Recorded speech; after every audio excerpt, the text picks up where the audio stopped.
I'm Rhianne and I'm an ex-banking lawyer, and for about the last 7 years I've spent in legal technology working with clients to basically transform legal work.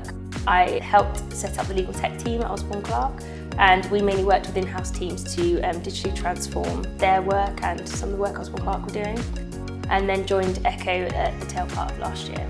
I am actually quite a good baker and can make vegan cakes that don't taste vegan. And I won the Dyson Legal Bake Off, so I'm guessing people aren't lying about my skills there.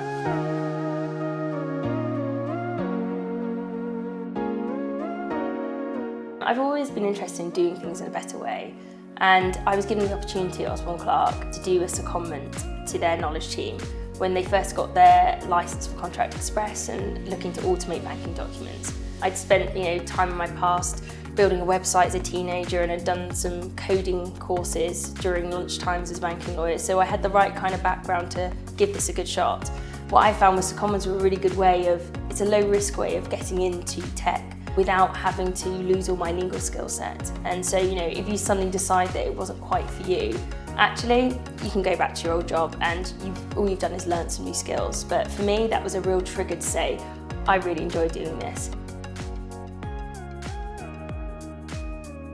I would probably go back and say, if there are things that really frustrate you or bother you, find the right person in the firm who can help you try and sort those out. So whether it's finding the right legal tech person, the knowledge management person, who can help you come up with ways that kind of remove some of those pain points, which I think is all well and good in hindsight saying that, but I was a busy lawyer, transactions were quick, there wasn't really time to hang around and wait for a solution. And so actually having somebody say, I've got ideas to do things in a better way, that's brilliant and that's what you want.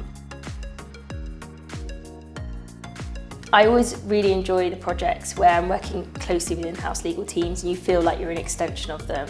One project in particular that was really fun to work on was where the client had tasked us with creating a Facebook for legal. So they didn't want a legal front door that looked like all the usual kind of legal platforms. They wanted it to be different. So that gave us a chance as a team to really kind of break apart all the normal rules and be really creative and really get to know that client and their pressures and how their business users use that platform. They created a launch video that looked the complete opposite of a normal legal launching a front door. It was really innovative of them, and it's almost like a loss when that project finishes. So what normally happens with that, you have a successful project, you get onto the next one, which is what we did there, which helped. But a lot of the legal tech projects working with in-house teams are a lot of fun.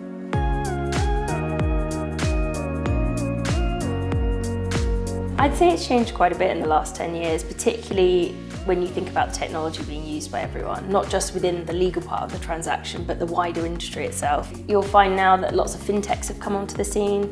They haven't got as much red tape as the mainstream kind of retail banks, and so they're out there kind of bringing their technology in a different way. They are speaking to lawyers saying, we want to try new tools, we want to be able to do our transactions more quickly, more efficiently for our clients. And I also think from more of a legal perspective, the concept of automation has been huge in the banking industry. You've got big, complicated documents, you've got huge amounts of money involved, and you've got tight timescales, and that all makes it a really good opportunity to actually start to innovate with new pieces of tech, new ways of doing things. Specifically, I think what the Loan Market Association has done with bringing LMA Automate in conjunction with Avoca has been really powerful in showing that you don't have to be a big firm with big budgets and resources to automate these documents. You can get cracking really quickly, and I think it's now up to kind of everyone to start iterating on that, looking at what they've done. Is it still the right solution for banking? Can we be doing things in a better way? Are there any tools out there that can really help to keep transforming that industry?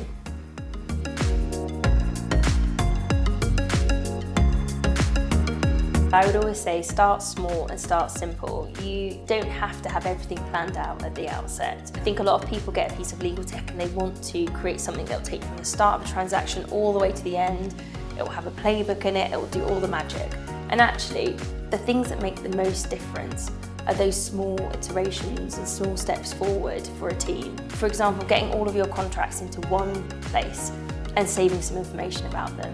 So you've got some basic metadata, you can then take that and you can report on it more easily. So when the board are asking you for quick questions about certain contracts in certain regions at certain thresholds, you've got that data to hand. And that's the kind of stuff that really makes a big difference. That is not a fight I want to get into, but I have been on both sides. And I think what's really interesting is that when you're in-house, you have so much more pressure to think strategically about the kind of work you're doing, how you're going about it, how you're going to think about the future for the wider business, how you're going to resource things, how you're going to bring the right tech in.